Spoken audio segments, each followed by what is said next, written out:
Everybody, Lee here with the pull list for November 19th, 2014, presented by Longbox Radio. This week we have quite a few books, to be completely honest, and it's late, so I'm going to keep it brief. Batman Eternal, this is number 33, of course, a weekly book. We have the whole Bat crew kind of regrouping in the cave, trying to figure out what Hush's next move is. Turns out he has the DNA of Alfred, I believe it is, because of the Arkham Asylum thing, and he's able to get into Bruce's caches around Gotham City, and that means trouble for the Bat family, so we'll see what happens there. Justice League, number 36. What is the secret of the Amazovirus? I've asked myself that very same question. We're going to find out, hopefully, here in Justice League from Jeff Johns. Supergirl, which at the beginning of the show there, you saw the variant for this book. There's a Lego variant. They're doing a few out of DC. This is What is the Menace of the Crucible? Couldn't tell you. A lot of questions being posed by the DC books this week, so that is a very eye-catching cover all the same. Cool stuff from Supergirl, so we'll find out what that's all about. Spider-Verse continues, part 2. It started in Amazing Spider-Man number 9. We have Superior Spider-Man appearing on the cover here. Of course, if you read the later issues of Superior Spider-Man that came out after the book actually ended, you'll see that Otto Octavius actually kind of traveled through different dimensions, getting spiders together, kind of anticipating the threat that Peter Parker now faces. So cool stuff. So we have the triple threat of Avengers, Axis, and New Avengers. So first up we have Avengers. This is number 38 from Jonathan Hickman. And just barreling right through that into Axis, it seems like I hadn't read the 5th book of Axis prior to reading, like, being current on New Avengers and Avengers, and it seems that Jonathan Hickman thinks the actual plot, the hook of this book, is silly. I liked New Avengers and Avengers. I liked like Falcon, who's now Captain America, really taking control and being like a stern leader. And then you read Axis 5, and he's straight up like villainous. And you find out that's the point of Axis, the book, is that when Scarlet Witch and Doctor Strange did their thing, and Rogue felt Xavier's presence inside Red Skull, it apparently inversed the face heel, as it were, of anybody on site. So all the villains that Magneto brought in are now full hero. Magneto himself is kind of a leader. You saw in Amazing Spider-Man, or one of the books, Carnage straight up like swinging in, saving people. So that is the hook of Axis. The villains are now heroes, and the heroes are now acting like villains. Sure.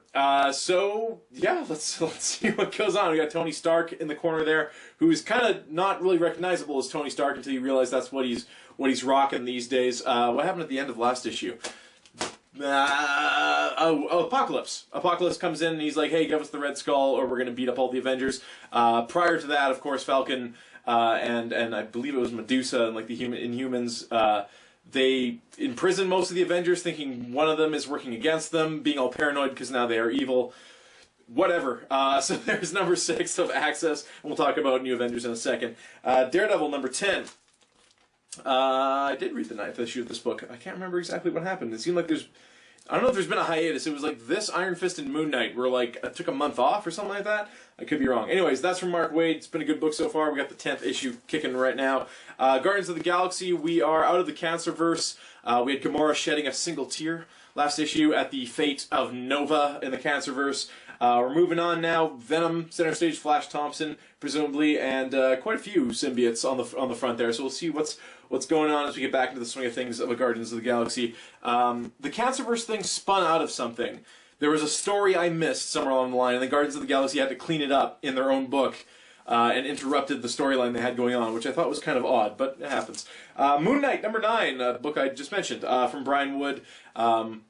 Cool stuff, man. The last issue, if you remember it, he's fixing a hostage situation, and the person who's talking to him on the walkie-talkie has to keep referring to him as a different name as he changes his personalities. Really cool book. It's episodic as heck. Like, you can read any one issue of this and get into it, which is nice. So the jumping on is recommended before they start getting deep into the story arc that they've been kind of teasing all throughout. So cool stuff. New Avengers, one of my favorite books going right now from Jonathan Hickman. We have Tony Stark on the cover there, looking a little distraught. And of course, the New Avengers thing right now is the Avengers characters are looking for Tony Stark. They're also looking for the members of the Illuminati. And the New Avengers, the Illuminati is still trying to prevent the incursions. And then you have the Cabal, which is led by a very apprehensive Namor, who is taking care of the incursions. But as we all know, according to the banners, 6 months, time runs out, things are going down. So, excellent stuff. Check out Avengers, New Avengers, Axis. Don't know what to think right now. It's very X-Men heavy, and you know how I feel about the X-Men, so that's all I gotta say. Lots of free digital codes, my goodness. We got Amazing Spider-Man number 10, we have Avengers number 38, we have Axis number 6, Daredevil's got one, number 10, Guardians of the Galaxy has one, number 21, Moon Knight, number 9, and New Avengers number 26. Expect some of these at the end of the episode. Which ones they are will be in the description below. Everything else will be Twitter tomorrow, so at Longbox Radio is where you want to be. That is it for the pull list this week. We'll be back again next week with more comic books. Until then, happy reading.